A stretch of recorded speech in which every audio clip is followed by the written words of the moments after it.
여러분 반갑습니다. ATPN 컨설팅 미파 제조혁신 실무교육원에 오신 것을 환영합니다. 지금부터 미파 제조혁신 실무 강의를 시작하도록 하겠습니다. 본 강의를 시작에 앞서서 먼저 본 강의를 진행할 담당 교수 소개를 드리도록 하면, ATPN 컨설팅 대표이면서 공학박사, 기술사, 지도사인 권오운인 제가 맡아서 진행하도록 하겠습니다.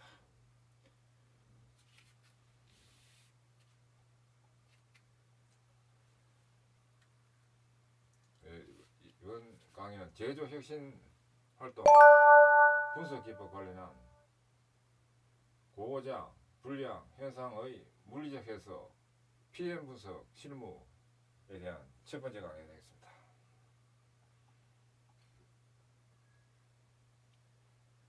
본 교육 내용의 활용 분야입니다. 첫째, 품질 보전 진행 시 원인 분석 도구로 활용됩니다.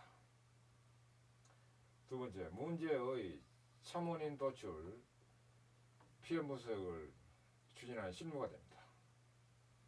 세 번째, 고장, 불량, 재해의 제로화를 위한 분석 수법으로 PM 분석이 활용됩니다.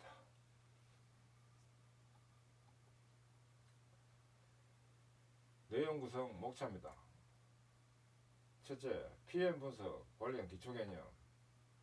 두 번째, PM 분석 방안과 특징. 그다음 세 번째, PM 분석의 구체적 진행 방법.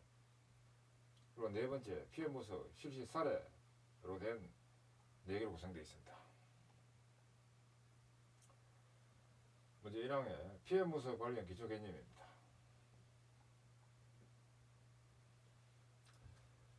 첫째, PM 분석 관련 기초 개념으로서 만성로스와 돌발로스의 불량률과의 관계도입니다.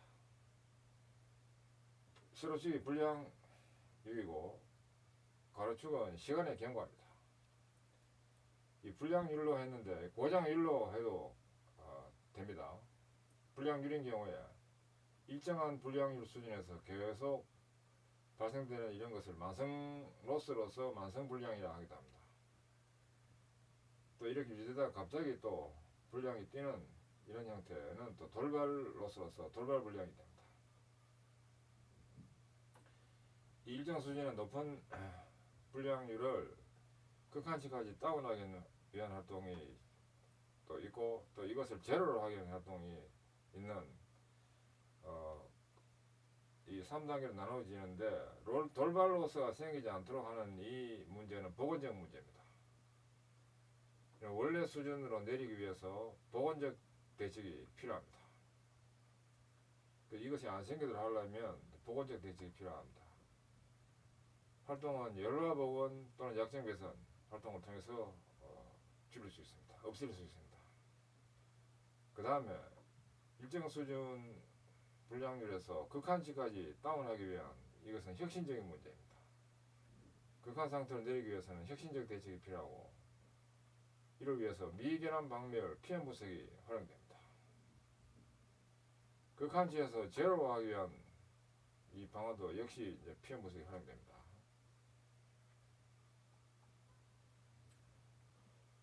그다음 이어서 PM 분석 관련 기초 개념으로서 만성로스의 운행 구조입니다.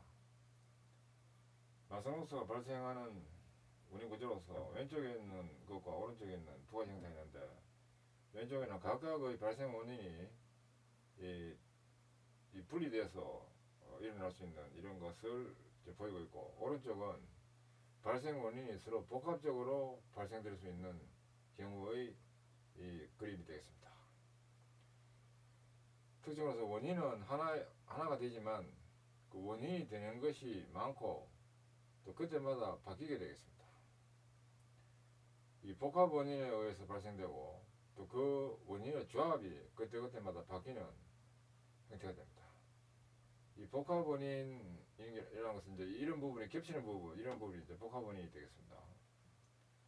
그래서 원인이 이제 이와 같이 많이 있는데, 이 아생로스가 생기지 않도록 하기 위해서는 이 발생 원인들을 모두 제거해야만 문제가 만성로스 결과가 없어지게 되겠습니다.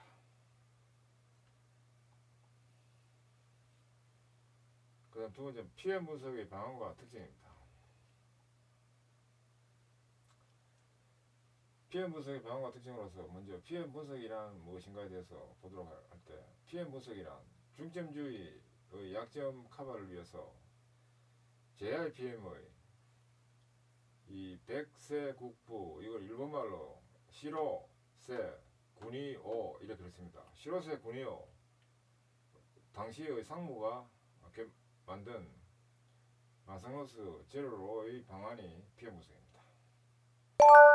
PM 분석이란 이름의 유래는 현상을 물리적으로 해석하는 SOP, 현상은 피노미너, 물리적, 피지컬리, SOP, 메커니즘과 포행과의 관련성 분석 기법에서의 M과 M 따서 PM이다. 이렇게 해서 PM 분석이라고 합니다. 그래서 일반적인 이 PM이라는 용어하고는 다른 의미를 가지는 PM 분석입니다. 특히 PM이라는 것이 다양합니다. 생산 보전, 예지 보전, 예방 보전 등 다양한 그런 뜻이 있는데, 여기서 또 PM은 또 다른 의미입니다. 현상을 물리적으로 해석하는 메커니즘과 포행과의 관련성 분석 기법 할 때의 PM이 되는 의미입니다. PM 분석 방안 특징으로서 PM 분석의 단계별 진행 방법입니다. 1단계부터 8단계까지 있는데, PM1은 현상에 명확합니다.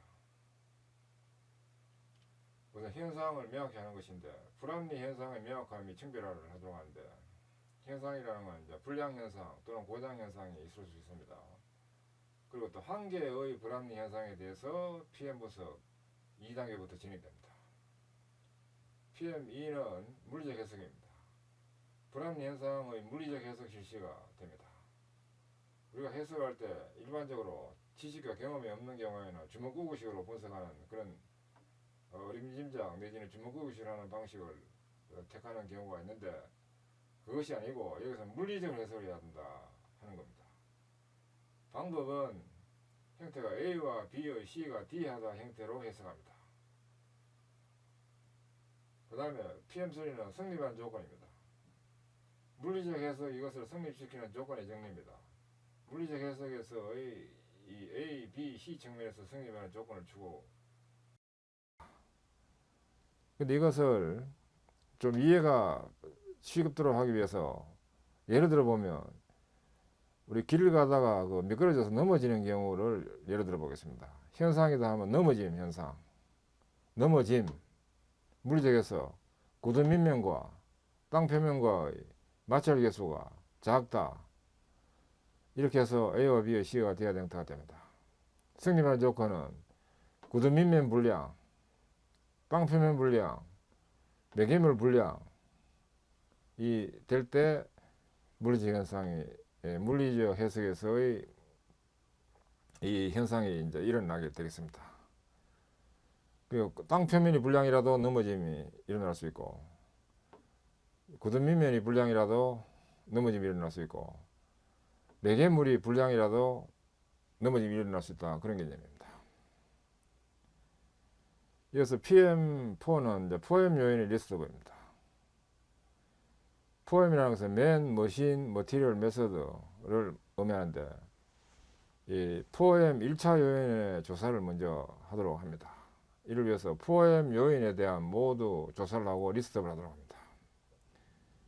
그러니까 A에 대해서 포엠 요인 1차 요인 조사를 하고, 또 B에 대해서도 포엠 요인 1차 요인 조사를 하고, C에 대해서도 포엠 1차 요인 조사를 하고, 이어서 이제 확인 후에 또 2차 포엠 2차 요인 조사를 하도록 합니다. 1차를 대상으로 또 2차 요인, 1차 요인 중에서 조사 결과 NG 항목으로서의 내용에 대해서 조사 및 리스트업을 합니다. NG라는 건 노굿을 의미합니다. 현장 확인을 해보고 실제로 나쁘면 노굿으로 판정을 하고 조사가 되도록 한다 이 뜻입니다. 이어서 조사 방법 검토입니다. 이 포엠 요인의 리스트업에서 리스트업된 요인에 대해서 조사 결과 판정을 위한 조사 방법을 기재합니다. 그 다음에 PM6은 불합리 조사 및 판정입니다.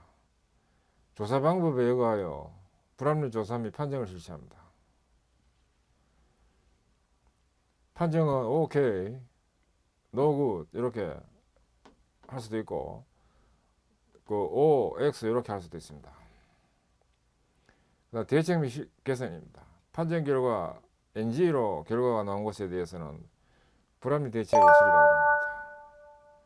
이때 개선보다는 보고를 먼저 하는 것이 중요하고 또 재발 방지 대책을 실시하도록 합니다. 그 다음 PM8은 효과 파악 및 유지 관리입니다. 효과 파악은 이제 목표 달성 여부에 대한 효과 파악이 되고 유지 관리는 유지관리 체계 수립 및 제로화 목표에 도전하는 이것이 유지관리 및 향후 대책 측면에서의 활동입니다. 기본 절차는 이와 같이 되는데 세부 내용은 이제 3항부터 보도록 합니다. 3은 이제 PM 분석의 구체적 진행 방법에 대한 내용입니다. 첫째, PM 분석의 구체적 진행 방법으로서 첫째, 현상이 명확합니다. 불리한 고장의 현상을 바르게 이해하고 현상이 나타나는 법, 상태, 발생 부위, 기계차 등에서 현상의 형태, 패턴을 구별하는 일을 말합니다. 포인트로서 현상을 명확히 한다는 것은 이제 삼현주의, 즉 현장, 현물, 현상에 일각에서 현실을 잘 관찰 분석하도록 한다 하는 것이 첫 번째 포인트고, 두 번째는 현상을 가능한 한 청별하도록 한다 하는 점입니다. OW1의 육하 원칙에 의해서 청별하는 하는 방법이 되겠습니다. 세 번째는 정상적 상태와 이상한 상태를 비교해서 차이를 빠뜨리지 않도록 합니다. 그 다음에 한 가지 현상을 가지고 PM 분석을 실시하도록 합니다. 넘어짐이다 하면 넘어짐에 대해서 PM 분석이 된다 이 뜻입니다. 현상을 여러 가지를 하는 게 아니고 한 가지 어떤 고장 현상이나 또는 불량 현상에 대해서 PM 분석이 된다 하는 거 꼭 유의해야 됩니다. 그 다음 PM 분석의 구체적 진행 방법으로서 두 번째, 가공 원리 원칙을 안다 하는 측면인데, 가공 원리 원칙은 자연 법칙을 의미한다고 보면 됩니다. 가공의 원리다 하는 거 예를 들어 보도록 합니다. 가공명이 선삭이다. 선이라는 건 돌리면서 깎는다 이 뜻입니다. 이게 바이트고 밑에 이게 바이트고 이게 워크 작업물인데 작업물을 돌리면서 바이트로 깎는다 하는 가공인데, 가공원리란 물체를 변질시키는 근본 법칙을 말하고, 가공 원리를 아는 것은 현상의 물리적 해석을 하기 위한 가공 메커니즘을 이해하는 것이 됩니다. 처킹이라는 건 물린다 이 뜻입니다. 물린 가공물을 회전시켜 바이트를 가공물 표면에 넣고 가공물의 축신과 평행하게 이동시킴으로써 가공물 표면을 절삭하여 깎고 소정의 가공물 형상 치수를 마무리하는 공정이 이 가공원리 내용인데, 원칙은 가공물은 규정 회전수로 회전하고 진동이 없어야 되고, 두 번째, 바이트 즉 칼 날 때는 직선 운동이 돼야 되고, 세 번째, 가공물 중심과 바이트 칼 끝의 높이는 같아야 됩니다. 이런 거를 가공 원리와 원칙이라고 한다는 겁니다. 구멍 뚫기라는 드릴링 작업을 해서 구멍을 뚫는 가공인데, 이제 가공 원리는 드릴을 회전시켜서 추력, 즉 수성을 줌으로써 드릴 선단부의 칼날 및 치젤 엣지가 가공물로 먹게 들어가서 절삭해서 깎고 구멍을 따라 외부로 배출시키고, 또 드릴 외주의 랜드에 의해서 가공된 구멍의 측면을 안내로 해서 드릴을 곧바로 진행시키기로 하는 이런 것을 구멍뚫기의 원리입니다. 이때 원칙은 드릴은 규정 회전수로 회전하고 회전물이나 흔들림이 없어야 될 것. 두 번째, 드릴 좌우 칼날이 같은 치수 형성해야 된다는 겁니다. 칼날 길이미 각도가 같아야 된다. 세 번째, 주축은 직선 운동해야 된다 하는 것들이 원칙입니다. 그 다음에 가공으로서 내면 연삭입니다. 요 내면의 연삭이라는 건 이제 그라인딩해서 깎는다 이 뜻입니다. 이 작업물을 그 저석을 통해서, 저석이라는 일명 숫돌이라고 하면 됩니다. 숫돌을 이용해 가지고 안에 내면을 깎는다 하는 이런 걸 내면 연삭이라고 합니다. 두 개의 시우로 가공물을 누르고 드라이브 플레이트로 가공물에 회전을 준다. 그리고 또 연석을 고속으로 회전시켜 연석의 작용면에 나오는 다수의 연석 칼날이 가공물 표면에 접촉, 그리고 파고들어 표면을 질삭으로 깎아 소정의 형상 치수를 마무리한다 하는 것이 가공 원리입니다. 원칙은 가공물과 저석의 중심선이 동일선상에 있어야 되고, 두 번째, 가공물 축심과 저석 축심은 평행해야 되고, 세 번째, 가공물과 저석은 모두 규정 주속으로 회전되고 진동이 없어야 되고, 네 번째, 규정 절삭 속도라야 된다고 하는 것이 원칙 네 번째입니다. 그 다음에 아크 용접입니다. 이 모재는 소재고, 이 아크 용접기가 있고, 토치입니다. 토치로부터 아크 열에 의해 가지고 그 용접을 하는 것을 아크 용접이라고 합니다. 가공 원리는 이제 불활성 가스 분위기 속에서 그 모재와 전극 사이에 아크를 발생시켜서 그 아크 열로 모재를 용접 접합시키는 것이 가공 원리입니다. 원칙은 용접 중에 절유차가 변동하지 않아야 되고, 전극과 모재 사이의 거리가 일정해야 되고, 용접 진행 방향에 대해서 전극은 규정 진입 각도가 유지돼야 된다 하는 것들입니다. 그 다음 녹이라는 것은 가공 원리가, 녹이 왜 발생되는가, 이 경우에는 뭐 녹을 가공한다 그런 목적이 아니고, 녹이라는 현상에 대해서 녹이 왜 생기는가 하는 측면에서의 원리라고 하면 됩니다. 녹 발생 원리는 금속이 산소와 결합하여 산화물을 형성함으로 해서 녹이 생기는 겁니다. 그래서 그 철이 물과 접촉해 가지고 그 그러니까 함으로 해서 산화철이, 이 산화물이라는 게 이 산화철입니다. 산화철이 형성될 때 녹이 뜨는 겁니다. 붉은색으로 띄는 녹이 발생됩니다. 금속 표면을 녹이 슬지 않게 도색해야 됩니다. 그 녹이 제일 잘 쓰는 환경이 바닷물에 이렇게 쇠가 접할 때 녹이 잘 씁니다. 그래서 배 선박에 보면 그 물에 접하는 부분은 전부 다 붉은색으로 되는데, 그게 바로 녹이 생기지 않도록 녹 방지용 페인트입니다. 그게 광명단이라고 합니다. 광명단이라고 하는 녹 방지용 페인트가 붉은색으로 칠해져 있는 겁니다. 그걸 칠함으로 해서 녹이 슬지 않게 되겠습니다. 녹 방지용 페인트입니다. 그것이. 그러니까 금속 표면에 녹이 슬지 않게 도색을 한다, 이 말이 바로 선박의 그 아랫부분에 뻘겋게 된 부분에 그 광명단으로 된 녹방지용 페인트가 칠해진 그것을 생각한다고 보면 됩니다. 두 번째, 산소를 함유하는 물기를 없애면 됩니다. 일단 그 물은 녹방지를 하기 위한 그 분위기를 조성하는데 기여하기 때문에 녹이 안 슬려면 물기를 없애야 됩니다. 이어서 PM 부수의 구체 진행 방법 세 번째, 설비의 기구 구조를 안다 하는 것이 중요합니다. PM 부수를 하기 위해서는 설비의 기구나 구조를 알 필요가 있고, 이걸 모르면 PM 분석이 사실 되지 않습니다. 포인트로서 취급설명서, 즉 일명 설비 매뉴얼이라고 하는데, 이것을 5회 이상 읽어야 됩니다. 그리고 완전히 그냥 설비 구조라든지 이걸 완전히 파악해야 된다 이 뜻입니다.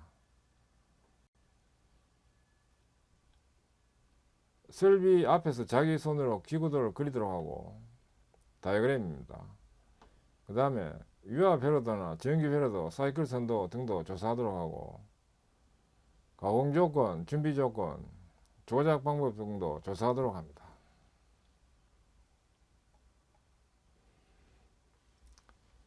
설비 기구 구조를 안다 해서의 설비 기구 구조 작성 사례입니다.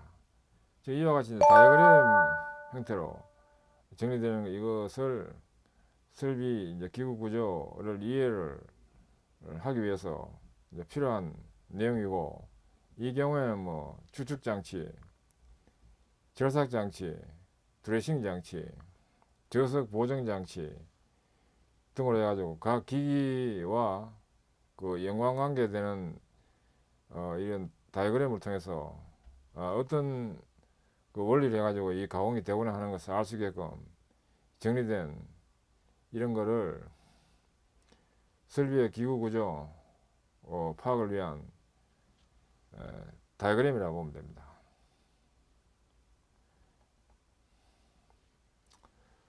그 다음에 PM 분석의 구체적 진행 방법 네 번째, 현상의 물리적 해석입니다. 현상의 물리적 해석이란 현상 자체를 물리적 원리 원칙, 즉 자연 법칙으로 설명하는 것입니다. 즉 가공 원리인 작동 원리에서 현상에 일어나는 메커니즘을 확실히 하는 것입니다. 물리적 해석의 표현은 A와 B의 C가 D하다 와 같이 표현됩니다. 예를 들어서 넘어짐 현상인 경우에 구두 밑면 A와 땅 표면 B와의 마찰력 C가 D 작다 이와 같이 될 때 이걸 이제 그 물리적 해석이라고 합니다. 넘어짐 현상에 대한 물리적 해석이라고 합니다. 이 의미는 어떤 조건으로 성립한다 하는 것은 이제 A와 B입니다. 구두 밑면과 땅 표면과의 연결된 물리 조건은 매개물, 이걸 매개물이라 하기도 합니다. 마찰력, 어떤 상태 작다, 이렇게 되는 뜻을 가지는 것이 물리적 해석입니다.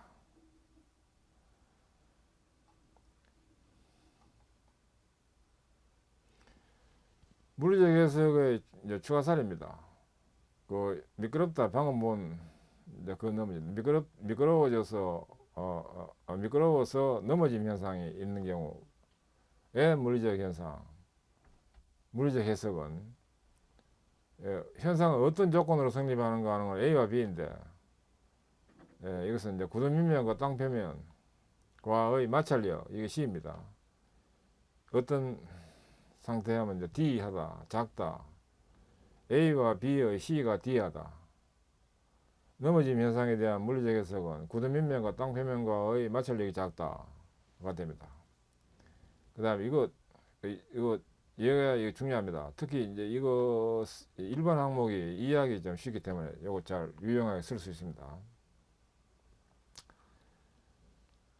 그 다음에 이제 램프가 켜지지 않는다 라는 그 현상에 대해서 이제 램프가 있고 전지가 있는데, 이때의 물리적 해석은 램프의 필라멘트와 전지, 필라멘트가 A고 전지가 B인데, 필라멘트와 전지 사이의 전류가 안 흐른다, 또 흐르지 않는다가 물리적 해석입니다. 그럼 이 경우에는 이제 그 램프가 켜지지 않는 현상이 나타나는 것은 필라멘트 불량, 전지 불량, 전류가 또 불안정할 때 또는 뭐 작을 때 안 흐르게 되겠습니다. 소정 압력 유원에서 밸브 누출이 크다는 현상, 밸브 누출 과다, 이게 현상인데, 이 본체가 있고 안에 스풀이 있습니다. 스풀은 피스톤처럼 생겨서 왔다 갔다 하는 이걸 스풀이라고 하는데, SPOOL, 스풀이라고 하는데, 스풀이 이렇게 움직임에 따라서 유치가 흐르는 방향이 바뀝니다. 이럴 때의 물리적 해석은 본체 내경과 스풀 외경과의 클리어런스 간격입니다. 이것이 크다 일 때입니다. A와 B와 C가 D하다 이렇게 형태가 되면 이거 누출이 되는 겁니다. 이쪽으로 A가 세고 이렇게 뭐 유체가 셀 수 있고 이런 겁니다. 그 다음 네 번째, 내지 피치가 어긋난다. 내지라는 건 이거 나사라는 뜻입니다. 일본말로 내지라는 하는데, 나사 피치가 어긋난다. 피치라는 것은 나사선과 나사선과의 거리를 가지고, 그 피치라는 건 그 움직이는 거리는 L은 NP로 해 가지고 나사선의 수에다가 피치를 꼽아 가지고 구하는 이 나사의 원리가 있습니다. 이 피치 이것이 이제 그 나사선과의 거리를 피치라고 보면 됩니다. 이것이 일정하지 않는 경우다 하는 경우입니다. 이것은 가공물과 바이트의 상대 속도가 어긋난다가 될 때 이와 같이 되는 겁니다.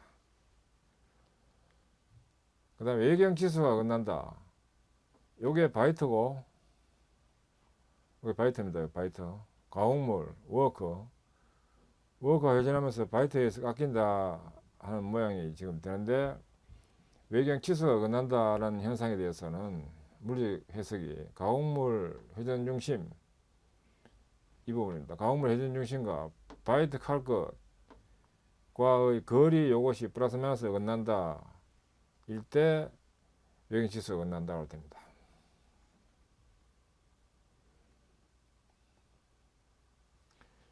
그 다음에 외경 마무리 치수가 경사지는 경우다 하는 현상에 대해서는 이게 딱 발라야 되는데 경사지능기가 테이퍼가 된 상태, 이 구배가 있는 경우로 되는 경우의 지금 모양이 이제 보이고 있는데, 이 경우에는 이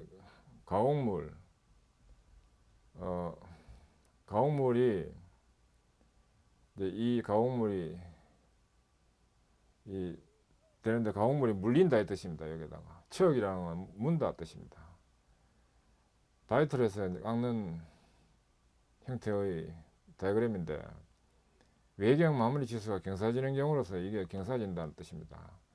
체역 중심에 대해서 바이트 칼 것 이것이 평행 이동이 안 될 때 테이퍼링이 되는 겁니다. 여기 딱 발라야 되는데 평행으로 구배가 지는 경우입니다. 그 다음 이어서 스포트 용접의 용착 분량입니다. 스포트라는 것은 이 전극 있고 가공물이 있는데 누르게 돼서 그 용접되는 거, 이걸 이제 스포트 용접이라고 합니다. SPOT라고 한다. 스포트 용접인데, 이때는 가공물과 전극 사이에 필요한 저항력을 얻을 수 없는 경우가 되겠습니다.